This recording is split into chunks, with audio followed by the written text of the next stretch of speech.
And welcome back to New Twist Radio on video. I am Jay Chris. Welcome back. Make sure you follow New Twist Radio on Facebook, Instagram, and Twitter at New Twist Radio, and of course, subscribe to the YouTube channel. Today is a very special day for me. A very special interview that I had today. It's actually an interview that's like, I'm going to say like a couple years in the making, and we finally, got our things together and was able to really, able to connect. We actually talked a couple days ago for like the first time, like voice to voice in probably over 20 years. That's right. But we've been following each other and seeing each other do things over the past 20 years or so.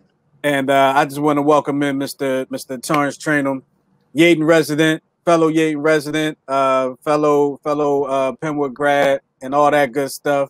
And we got a lot of things to talk about. I've been watching you over the past at least 10 years. I've been probably more than that, because we go back to the radio days, yes, we'll talk about that too. So it's been quite a bit. But first of all, let me start by saying I'm proud of you, proud of the man that you've become, and seeing the excellent things that you're doing, even up until yesterday, what you did in the community yesterday, which we'll talk about that as well. One of the first things I'm going to talk about, though, is your business, Dear Friend LLC. Well, first, before we go into that, for the people that don't know you, because we have a lot of the same following in a sense, but for the people that don't know you, for the people that seen you for the first time, that's going to be interested in connecting with you, who is Torrence Traynham? Great question, Justin. Well, firstly, thank you so much for just inviting me on your platform. The respect and admiration is clearly mutual. Like you said, over 20 years of knowing each other and really watching each other develop, grow. Way more than 20 years of knowing each other. That's true. That's true. Way more than that. Now I think about my age, way more. Way more. It's weird to think about it, but yeah. But just watching your growth, your development, and us just kind of giving each other a wink and a nod just in passing. I know you worked with Comcast. I know we got some mutual acquaintances with the Comcast family and all that good stuff. Absolutely. And so I just wanted to say thank you for just inviting me on. Really, really, really, truly a fan of you and New Twist Radio. Check us. I'm telling you, you need to check out New Twist Radio. I'm telling you, you really want to get ahead of the curve on so much stuff. I'm telling you, this is where it's at. That being said, who am I? Just a regular guy from Yaden, Just. You and I know each other for a very long time, right? And so, but what I do, what I like to do is credit our humble upbringing and our humble beginnings to kind of what made me into who I am today. And for me, serial entrepreneur, somebody who's devoted and committed to his community. And when I say community, I mean Black people. I want to be very clear about that.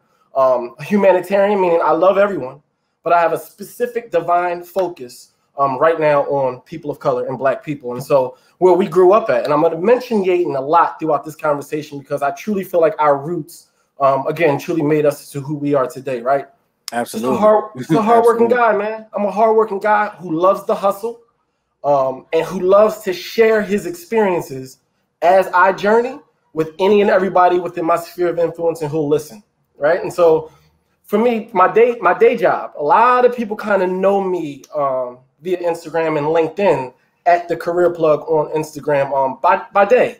I am a campus recruiter, right? And so I journey to different colleges and campuses throughout the United States, and I introduce awesome opportunities at the firm that I work for, Marshall McLennan Companies, to students that are on campus.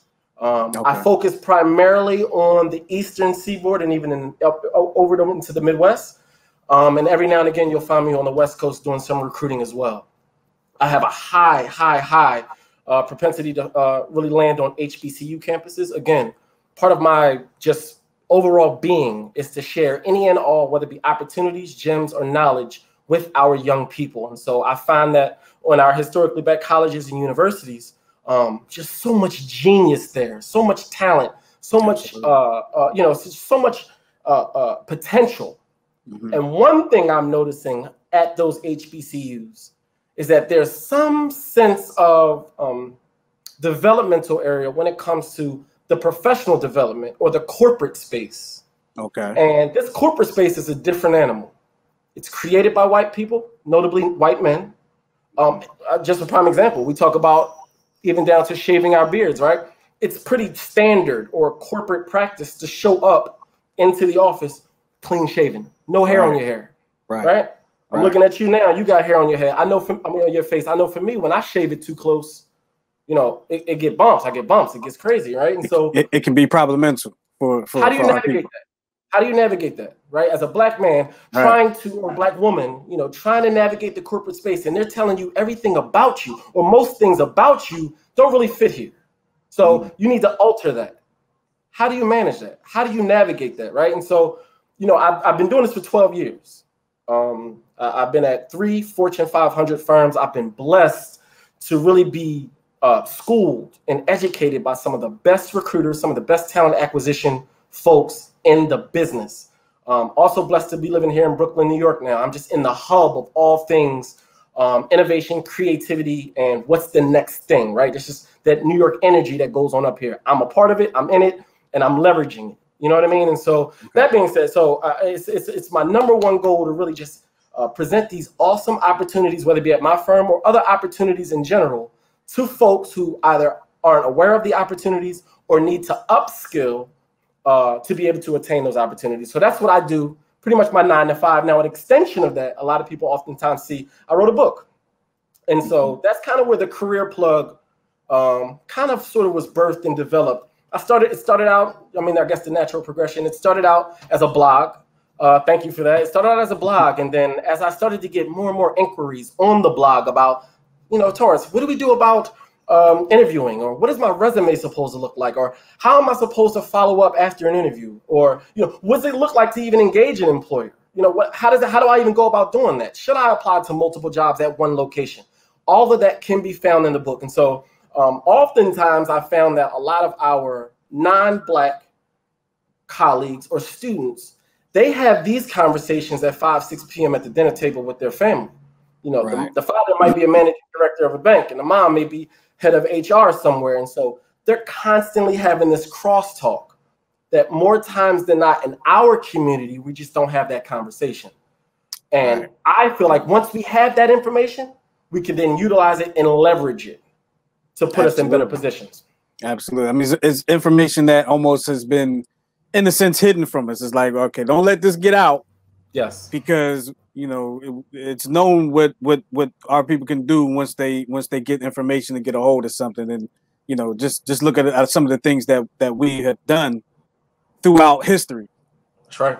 Under oppression, in a sense. So let's talk about career plug, or let's talk about what you do as the campus recruiter, because over the past couple years as a campus recruiter, I've seen the videos. I watched the videos that you put out there. You're talking to a lot of people. Now, you aren't just recruiting for your company. You're actually giving business advice to people that aren't even going to be in your industry. You're kind of giving them guidance in a sense. Now, and I've seen you actually, I think it was people have reached back out to you with almost their own success story. So, like, tell us what you've been able to do for people, not just that you've been able to maybe recruit to the companies that you've been working for, but to in their own careers and their own pathways that may be going in a different route. Sure. Well, again, part of this career conversation and career exploration that I tend to have or find myself in constant conversation with is not necessarily always about, Torrence, how do I find a job? But Torrence, how do I keep a job, #1, but also how do I, that upward mobility, you know, how do I not only do what I need to do? Sorry, Just, you got me? Yeah, I got you.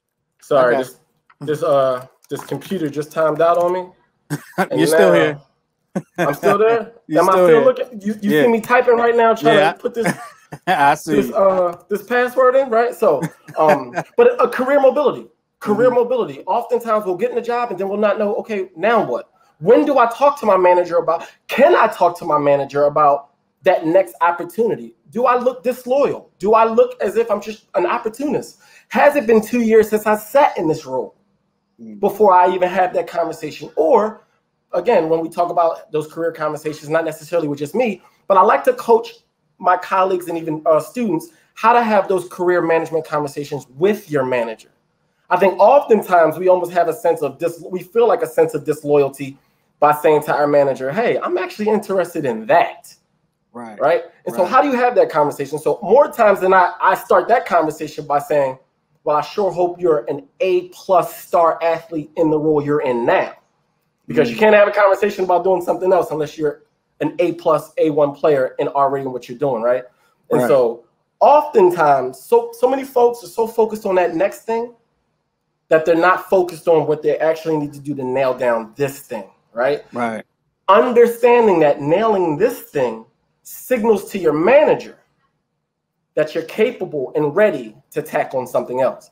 Because you'll need that manager's buy-in, more than likely, right? And this is how you play that inter-office politics, right? Because you'll need that manager where he or she sits to be able to advocate for you to get that next role. Right. And so oftentimes we just don't know how to navigate this thing. And oftentimes it's really just a simple conversation, a genuine conversation, and a well-intentioned conversation. Absolutely. Now, this knowledge that you're passing on, where does it come from? How did you acquire this knowledge yourself? Like what the experience and it's like the wisdom of an elder, which I guess, we're getting there. We're not there yet. I'm not going to say we're there, but we're almost there. The wisdom of the elder that you're imparting on the youth, on the younger, and your colleagues as well. Where does that come from? Man, that's a loaded question, Justin, and that's a question that I don't take lightly because I feel like it's a fiber of my being. Where we're from. Oh, okay. Let me try to really compartmentalize. We're not exposed to a lot where we're from. We're just not. Where we grew up, at least I know for me, I can really only speak for myself, but I know this is a story that's permeated throughout where we're from.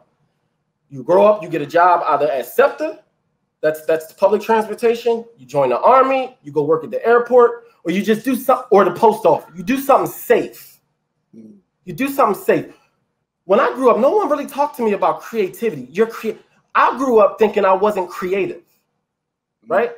I had a conversation. Pardon me for getting a little bit spiritual. I'm a spiritual person, right? But I had a conversation with God, right? And the conversation was up in the mountains somewhere. It was crazy, right? I couldn't make this stuff up. Up in the mountains somewhere. And God said to me, you do realize you're creative, right? And I said, what are you talking about? I don't know how to draw. I'm not left-handed. What are you talking about? I'm real analytical. I like stuff like this. I am not creative. That is not what I am. And so, well, if you're made in the image of me and I'm the creator, well, then you have no choice but to be creative. Everything you do is a product of here and here, right? What's created? We're creating things you created this opportunity for me to be speaking to you right now. We're creators. End of story, right? And so with that revelation, I started to say to myself, well, I like to write. So how can I get creative about my writing? Or I like to speak to people, but now I need to hone in and get creative about what I'm going to speak to them about. Okay, well, what are you knowledgeable about? 3 Fortune 500 companies. I've been doing this for over 12 years. And I just happened to think to myself that I'm obsessed with this thing. I'm obsessed with this thing of, I'm not obsessed with recruiting.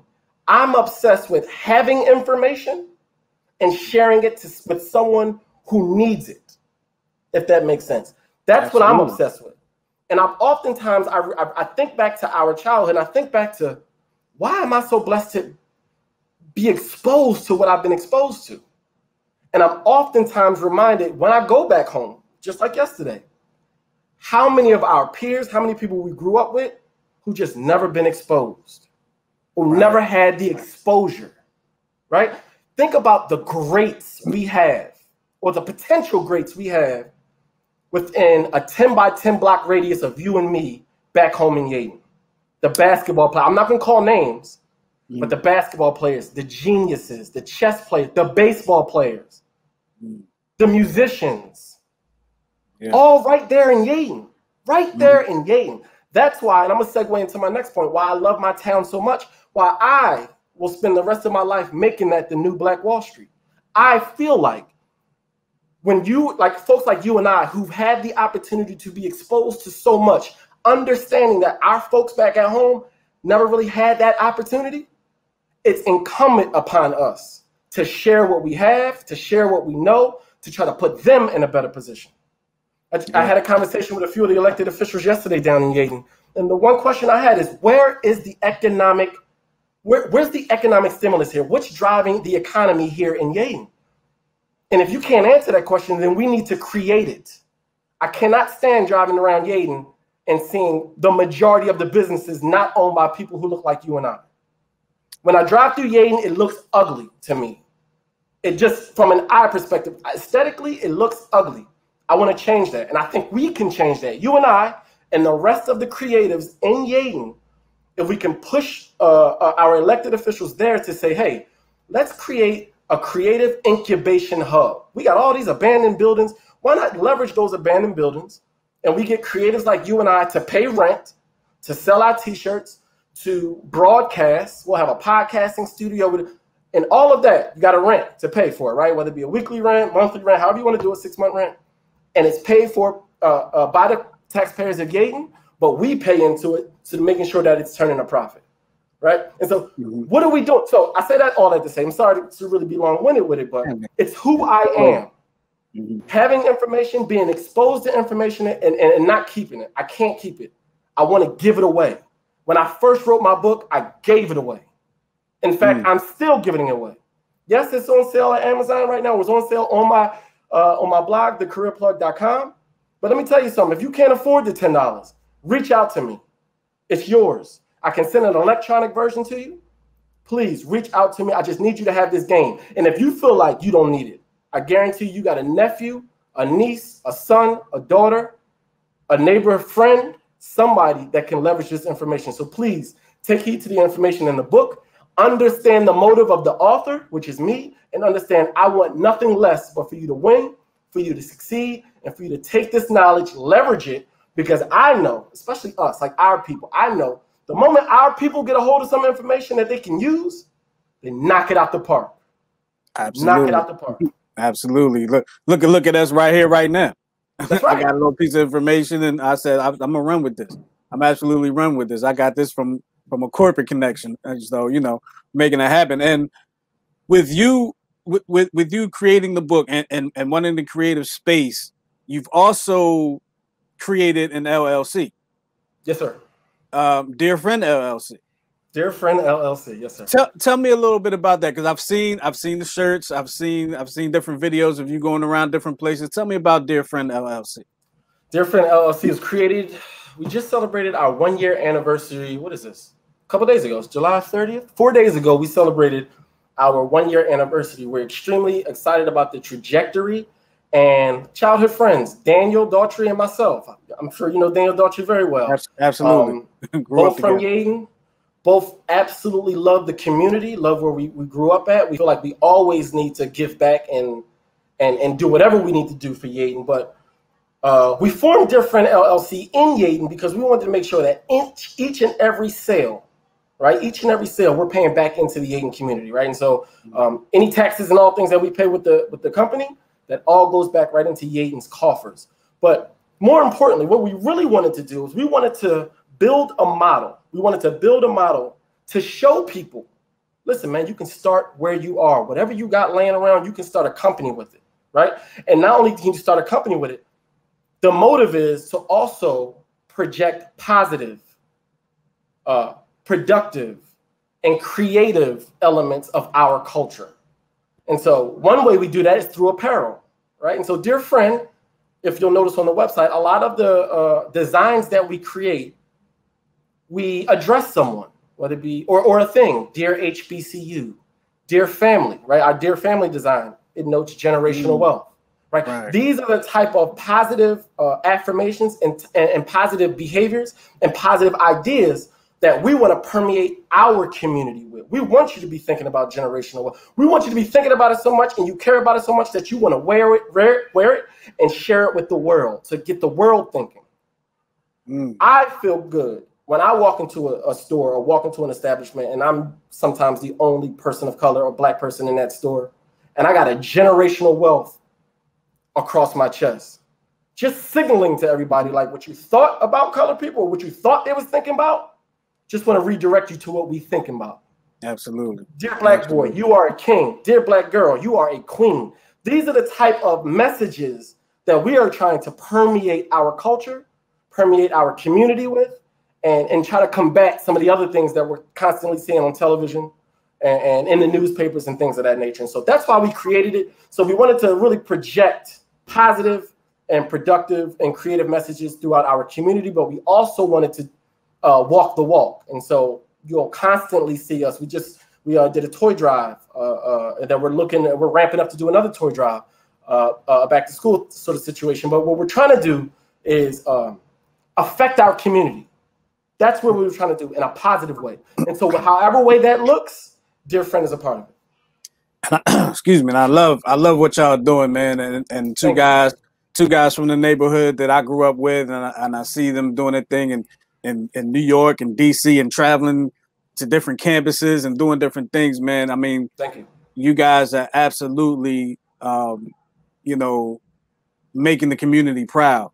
And that means a lot. Thank you. As a person that is from the community, and I still, everybody knows that listens to me that I coach high school baseball in the community where I grew up.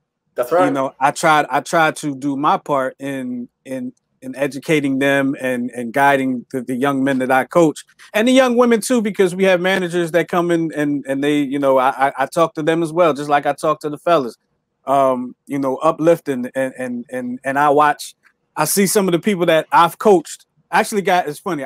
Just last night I got an invite to a baby shower from a kid that I coached. You know what I mean? So it was like he's having a baby. Well, his girlfriend or wife. But yeah. Wait, you that old? Is that what we saying? You that old? Listen, let me tell you something, man. So I was thinking about it. Like I've been coaching at Penwood for like 15 years now. It's been 15 years? It's either been 14 or 15. I'm saying 15 because that's the easiest number to say. But it's either 14 or 15, and I look back and there's guys that I follow on Instagram or social media, and they're doing things like there was a kid, one guy in particular. I'm gonna give him a shout out, man. Lido Takeover. All right, I don't know if you've seen him, but check him out. Lido Takeover, the Takeover. Is that his real file. Last name Takeover? Oh, okay. No, Takeover file. Oh, okay. So he does a lot of things like what you and I do, but he's interviewing a lot of people. He's interviewed. I forgot some of the people's interview. I can't think of it off the top of my head. But a couple years ago, I'm at a Penwood football game, and I just hear, "Hey, coach, what's going on?" And I look because your name is Coach when you're a coach. So I just look, and it was him, and I sent we're talking back and forth. He gave me a card and we're talking, and then one day I sent him a message on Instagram. I said, I'm really proud of who you're becoming, what you're doing, man. I love watching what you do. And this is what he said to me. And this is when I'm like, I knew what I was doing was important. This is when it really set in that what I was doing was important. He said to me, I wouldn't be who I am without you. He said the time I was late for a game and you benched me. Mm-hmm. He said something along the lines of, he was like, I realized right there that it's not always just about you. It's about the team. And I learned a lot just from that. And I wouldn't be where I am today if you hadn't done that day. And I'm just like, I was like, man, and it meant a lot. And it made me realize that I'm affecting these young men coming from the community in a different way than, and no disrespect to educators, because educators are I think, way more important than coaches. But a lot of times the kids tune out the educators, right? Because they're hearing from them every day. And sometimes the educators tune out the kids. They're tired of them. They see them every day. And then the coach is the next line. Yep. And not or your band director is the next line, or the person that's run the chess club, or whatever the case may be, the person that's directing the plays is the next line. And we got to understand how we affect the youth, because the youth they're going to be. We were just the youth not that long ago. It feels like that's right. We were just the youth, and for what you guys are doing, man, you guys are doing an amazing job. And I want you guys to continue to do what you do. And like I said, I'm proud of you guys. I love seeing what you guys do, and I'm ready to collaborate with you whenever the time comes. You know that's happening. we're gonna make that happen. But just it's gonna be dangerous when we do too. You know that, right? It's gonna be dangerous. It can't not be. You feel what I'm talking about? Like, yeah. I'm curious. Now you just sparked my interest. Why'd you bench that player? Why'd you bench him? Because he was my third baseman. Let me put out. He was my third baseman.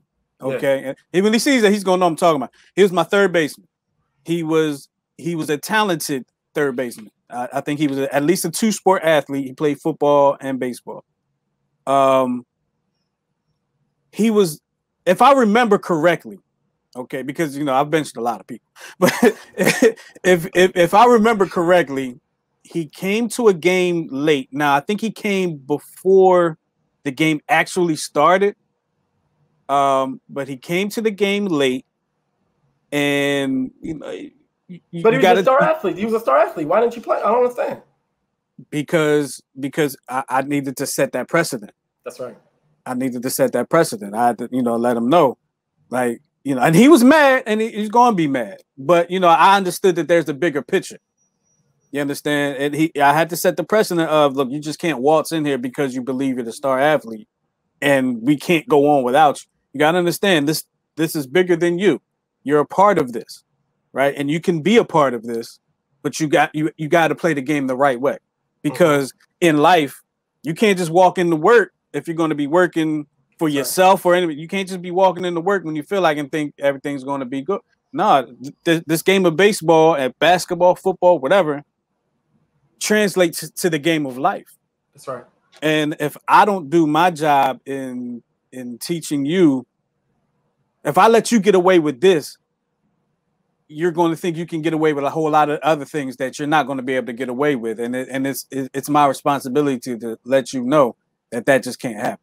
What I love about your sense of obligation in this regard, especially when you book in that, speaking about how important educators are, and you are an educator, by the way. I find it interesting, as long as everybody knows their lane. As long as everybody knows their lane, I just feel like that whole ecosystem, that education ecosystem, could really be a force to be reckoned with. Yes, students are probably loathing going to physiology class or whatever that class is, right? And that teacher still has to do their job. But I imagine those baseball players walking onto your field are doing so voluntarily. And so that gives you another, a different angle than that educator in that classroom has. And so I want to big you up for understanding that and kind of leveraging that and using that to teach a different lesson. Yeah. It's an obligation. The same lesson, but a different way, I should say. Right. And as a coach, you're obligated to do that. And I don't mean obligated, because sometimes when you say obligated, you feel like it's people hear that and it's like it's something that you don't want to do. Right. It's definitely something that I want to do. It's an obligation that I take on, wholeheartedly. I take very seriously, because, I'd say I'm coaching these kids, but I'm coaching young men, and they're going to, when they leave me, when they graduate from high school, they are young men. They're men in the eyes of the world. They are men in the eyes of the world before they leave me. That's right. And once they leave, they're men in the eyes of everybody, and they have to carry themselves accordingly. I used to say that when I first started coaching, I used to say I'm not a kid. On Father's Day, you say I'm not a kid. I mean, I don't have a kid, but every year I get about 20 to 30 kids. You know what I'm saying? Every spring. Every spring I get about 20 to 30 kids a year. So, you know what I mean? I may not be, Father's Day may not necessarily be for me, but I got like 30 kids right now that I got to deal with. And I treat all of them like they're my own, and I do what I can to help them. Kind of like how you do with the career plug, and you're going to these campuses and you extending your knowledge base, and promoting HBCUs too.